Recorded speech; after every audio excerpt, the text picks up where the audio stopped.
Yo, what up, is Don? Sammy Lee here. Soul Brothers, back up in it. How's it going? First impressions. A new shoe. Kind of like, this is one of the shoes they just dropped. No one even knows what happened. Yeah. But it's out there to cop in somewhat budget. I'm always on a quest to find a cheap shoe that performs very well. Yeah. So this one kind of caught my eye. It's pretty old, but we've been pretty busy with a lot of the releases. But now it's like everyone's hyping up for the Soldier 12 and like the Kobe's and stuff like that. There's not a lot of new releases right now. Mm-hmm. So I went ahead and copped these. These are $80. Really cheap, just like the Kyrie fly traps. So I went ahead and copped them, and it's my first impressions of Air Max Infuriate. Too low. All right, so let's start off right with the Tracciones. So you have a rhombus. Gum, yes. I love it. Very nice. And you have some rhombi or rhombuses or rhombi. Is that what they're calling this? Yeah, it's the diamond shape is a rhombus. Yeah.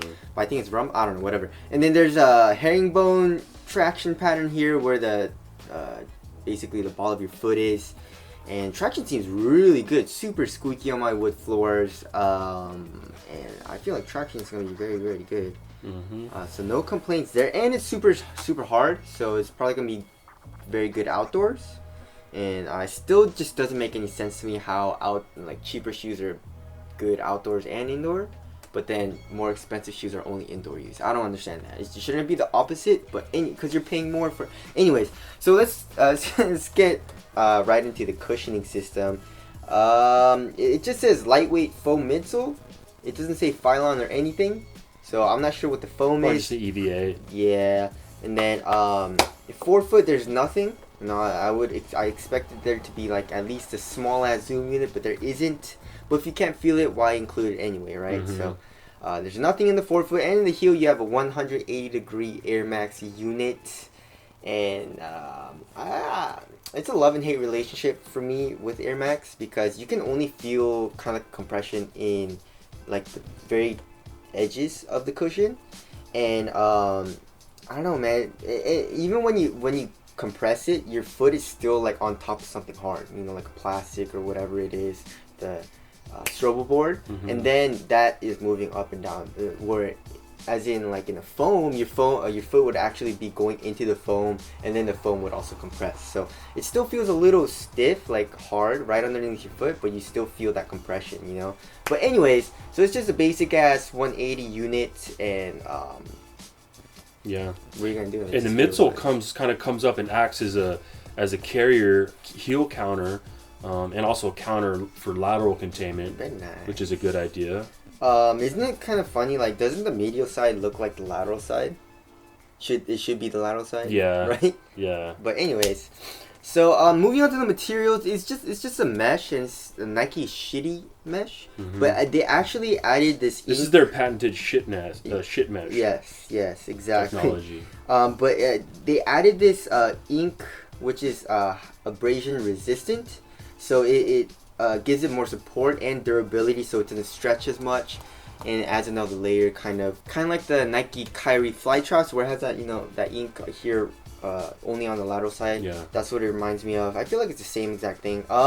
It doesn't feel super shitty because of that ink, but it still doesn't feel like the best. But it is an $80 shoe, so it gets the job done, I feel like. It's not the shittiest ever. Yeah, it's not the shittiest. And it's ever. feels like super light, and it kind of reminds me of the material in the Air Max Dominate. Yes. This whole shoe kind of reminds me of the Dominate, just a low version. But which is not a bad material. I mean, it's not the most premium feeling, but yeah. Yeah, it's super pliable, so I'm not mad at it. So now moving on to fit, I went true to size, and it's pretty damn long, dude.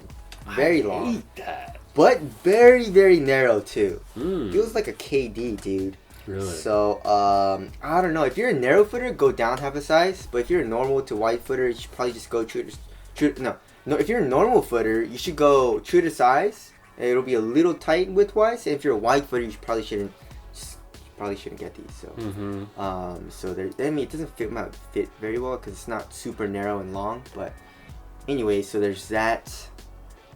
Support and lockdown, I'll feel like it's gonna be very good. And now let's weigh this. Feels pretty light. I mean, these cheap shoes are usually sometimes really light. 10.72, very light. That's real Very, light. very light. Does it feel light? Yes. Because there's no tech in it. Yeah, basically. You know? So there's that. Moving on to aesthetics, man, these are pretty sick. Yeah, they're not bad at really all. like these, dude. Especially, this is a fire colorway. Yeah. I love black and gum. Yeah. Which, especially with a little bit of gray on top. Yeah.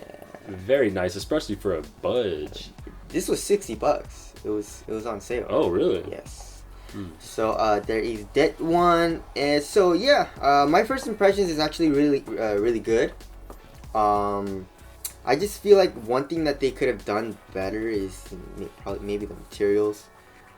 Make it like a like a flyweave, cheap flyweave kind of material, kind of like in the Mamba Rage or in the Zoom Live. Like a textile kind of upper. But anyways, that's probably the only gripe I will have about this. I feel like it's going to be a very good performer. So anyways, that's it. Tell us what you guys think of the Nike Air Max Infuriate 2 Low. So thank you guys for watching. I'll see you guys next one. Later.